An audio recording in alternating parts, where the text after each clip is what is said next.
Get on over to the Critical Drinker and subscribe. Tell them Tyrone Magnus sent you. Let's check this out. Agatha all along.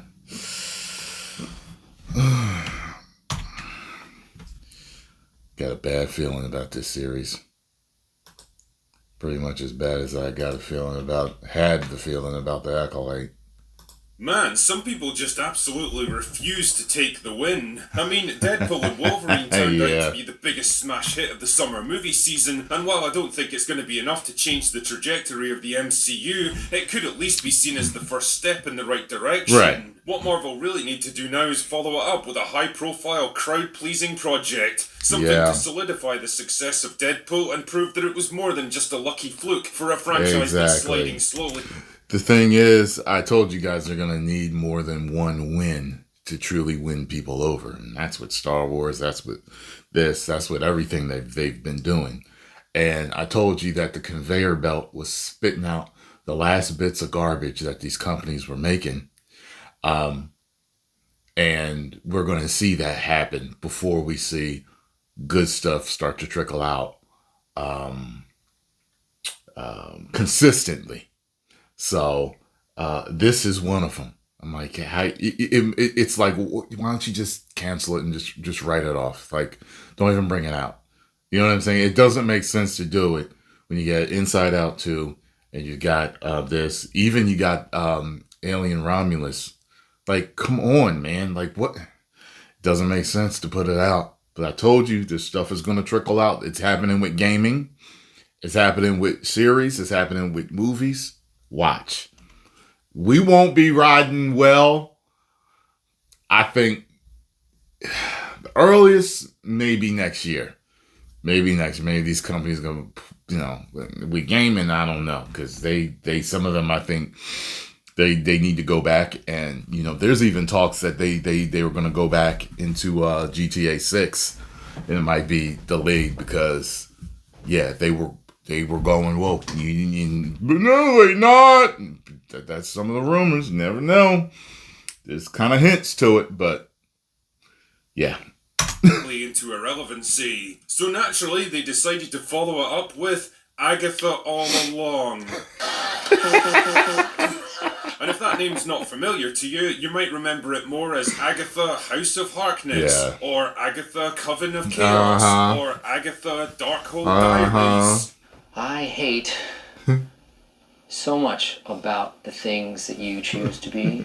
And yeah, the constant name changes were definitely an intentional move as part of a quirky marketing campaign, and totally not a panicking studio trying different ways to polish a turd. It's a show that's been in development for so long that I genuinely started to forget what it was even based on, and I did not want to watch this. And she was one of my favorite characters from WandaVision. I really liked WandaVision. I didn't know it was a sleeper hit for me. I didn't know what to expect, and I really ended up liking it. She was one of my favorite characters. I loved her in Step Brothers, man. But, oh, God, I do not want to watch this. I suspect the people behind the trailer realised this too, which is why about 50% of it is just a recap of WandaVision. Remember WandaVision? Remember the first few episodes that hinted at a bold and inventive new way of Marvel storytelling on Disney Plus, only to devolve into the same generic CGI slop as everything else they've put out in the past 5 years? Anyway, believe it or not, the show is almost upon us now, and having watched the trailer and a couple of the behind-the-scenes featurettes to familiarise myself with what it's trying to be, the biggest question that comes to my mind is, who is this show even made for? Don't worry though, we'll come back to that question in a minute.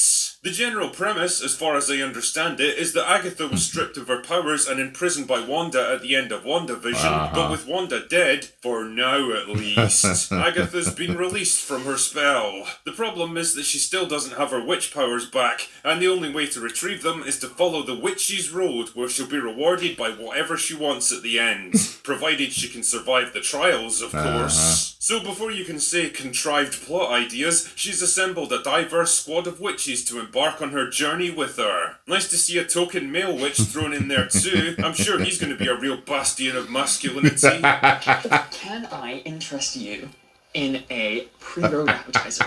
Nah, never mind. While we're on that subject though, let's see if we can find any of the other modern MCU trademarks, shall we? Cringeworthy attempts at humour? You're bound. And you need a chemical peel. Check. Generic tough female character that I told you, they keep putting our women in this stuff with the low haircuts. Crew cuts, low cuts, super tough. You know, at least, like when I think about stuff like Alan Wake too, at least she was feminine and attractive. You know, like, good Lord, man. everyone's supposed to be scared of? Check. Implied gay relationship that can be easily edited out for international releases? Do I hate her or do I want her phone number? Check. This is never gonna work.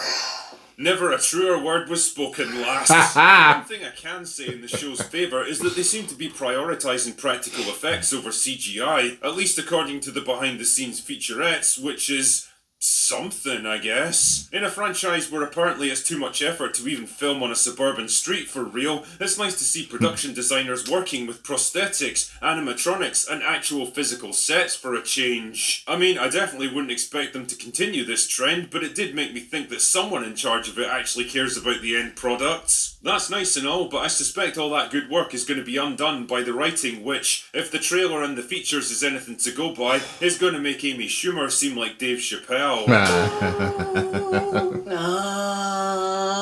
I mean, I know that humour's subjective, but Jesus Christ, there's only so far you can push that premise before it collapses under the weight of terrible gags, awful delivery, and a tone so predictable that it feels like it came off an assembly line. It's weird because the featurettes keep making such a big deal out of how hilariously funny the lead actress is, and how surprising it is that she can also do drama.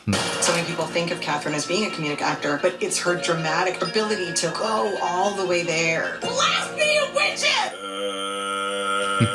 Meanwhile, all I could think about was this scene from Planet Terror. They all say I'm hysterical.